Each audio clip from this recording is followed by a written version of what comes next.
So I had a pretty tough case a few years back where the clients owned a business. They had some properties, some investment properties, like retail spaces, things like that.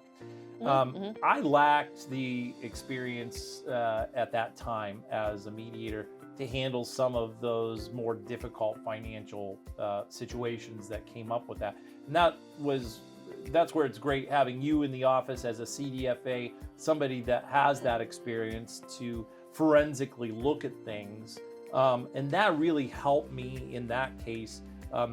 It was great just walking across the hall and saying, "Hey, Marya, can you take a look at this? Because I don't know about this," and you did, and that really helped those clients. So we were able to kind of tag up on that one, which was really helpful with that case.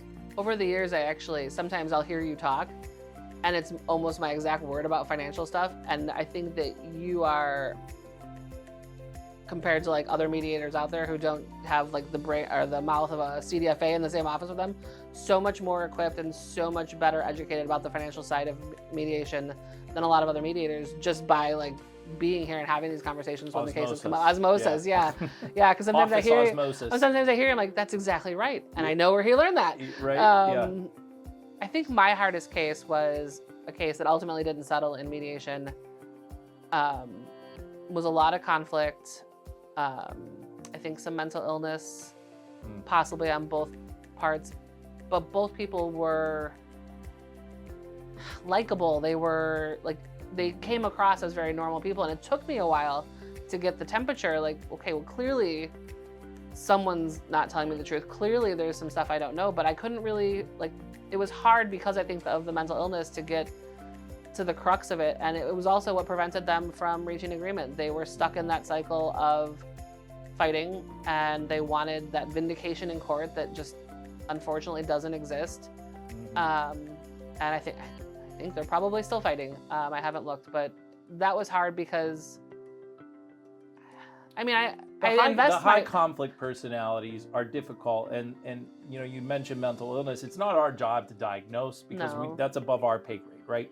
But as mediators, we have a lot of education and a lot of continuing education with high conflict personalities, and it's not uncommon that you'll have someone with a high conflict personality or mental illness that does come off as very likable and presents themselves well. So the one great thing about us is that we educate ourselves quite a bit. We're required by the state for continuing education, and we always blow that out of the water, 100 hours, 200 hours, because we're constantly taking classes. And that helps us be better facilitators and better mediators, because we can now start to identify some of the mental illness. We can start to identify some of the high conflict personality disorders, and then we can change the way we mediate because we have to, because those types of personalities have difficulty understanding certain processes, and it has to be explained a little bit differently. And so we're able to shift gears, and I think we're getting better. I know you're getting better at this. I'm getting better at this, at identifying some of those sooner, so that we know as facilitators when to start changing those gears. And it seems to be working. And I think it's the benefit of having both of us in the office too, is we do a lot of the debriefing where, we don't just have the mediation and then it works or it doesn't. There's a lot of self-reflection on ourselves as practitioners. How could I have done something better? Could I have asked a question differently? Could I have, structured the room differently? Yeah. We do a lot of that, and we do challenge each other. Because we want to keep learning. We're both members of a lot of professional organizations. I know you're on the board on some. I'm a vice president of Indiana Association of Mediators. You're the treasurer for that.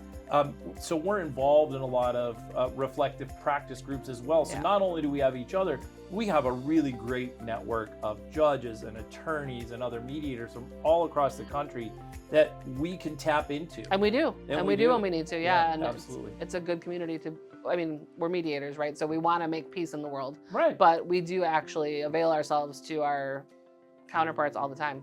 Absolutely.